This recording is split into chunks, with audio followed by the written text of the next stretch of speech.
Assalamualaikum warahmatullahi wabarakatuh. Apa kabar sahabat sebuah kisah? Mudah-mudahan kabar baik. Pada kesempatan kali ini, kami akan membagikan kisah berjudul Kisah Penjual Baju Online yang Lakukan Pesugihan. Sahabat sebuah kisah, sejak pandemi berlangsung, Dika sudah memulai bisnis online-nya.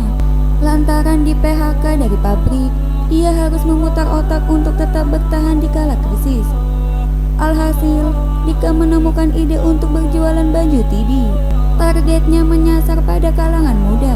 Dika yang gadget freak menggunakan aplikasi TikTok untuk melakukan promosi. Dari sana, mayoritas pelanggannya berasal. Berkat jago edit video di TikTok, Dika banyak mendapatkan pesanan bisnis yang baru dirintisnya itu. Paling tidak, dalam satu hari, ia dapat menjual 5 kaos TD yang sedang hits itu.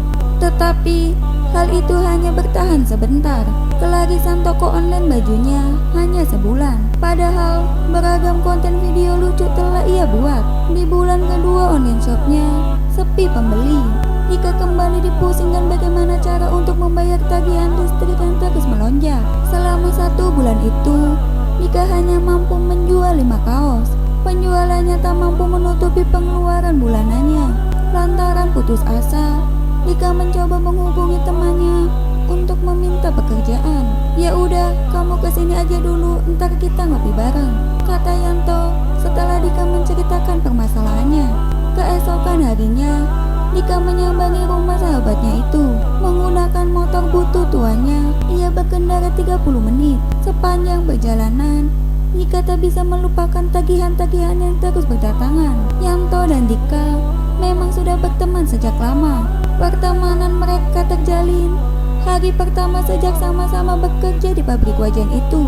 Mereka juga seperti kakak adik yang saling menolong satu sama lain.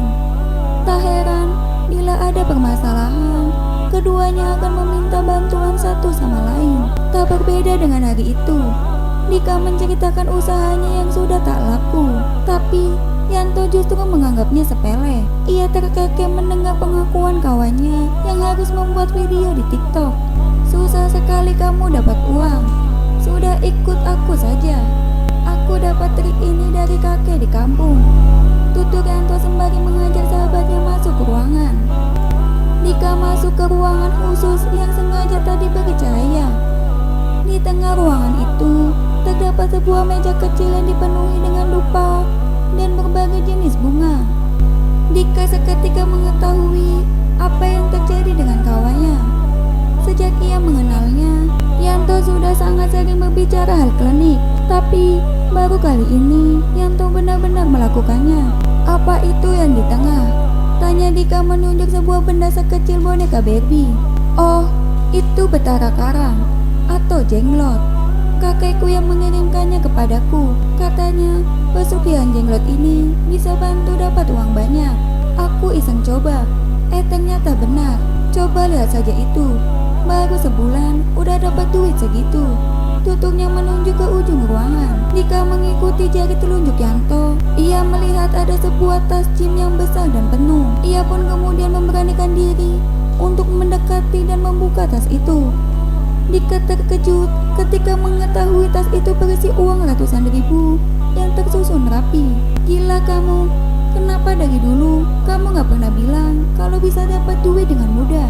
Sabar, ini memang mudah, tapi tidak semudah kelihatannya. Kamu harus menjalankan dupa ini semalaman suntuk setiap Selasa Wage dan Jumat Kliwon. Ruangan ini harus tidak memiliki akses cahaya matahari.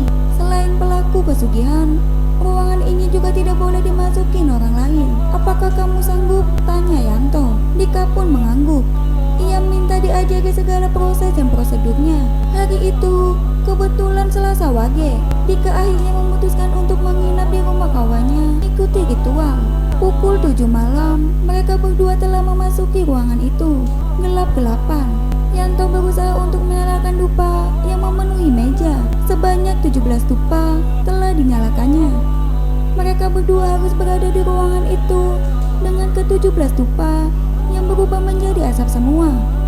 Ritualnya selesai, Ketika subuh sudah berkumandang, keduanya langsung keluar kamar dan segera tidur lantaran sudah terjaga semalaman suntuk. Ketika bangun pada siang harinya, kedua kawan itu menemukan ada uang pecahan 50.000 yang berserakan di ruangan itu. Ritual ini kemudian mereka lakukan selama 3 bulan. Selama itu pula, sudah banyak barang-barang yang Dika dan Yanto beli dari beragam aplikasi online. Kini, Dika juga tak perlu membuat video TikTok untuk mencari pembeli. Tapi sayangnya, kekayaan mereka tidak bertahan lama. Hal buruk justru terjadi.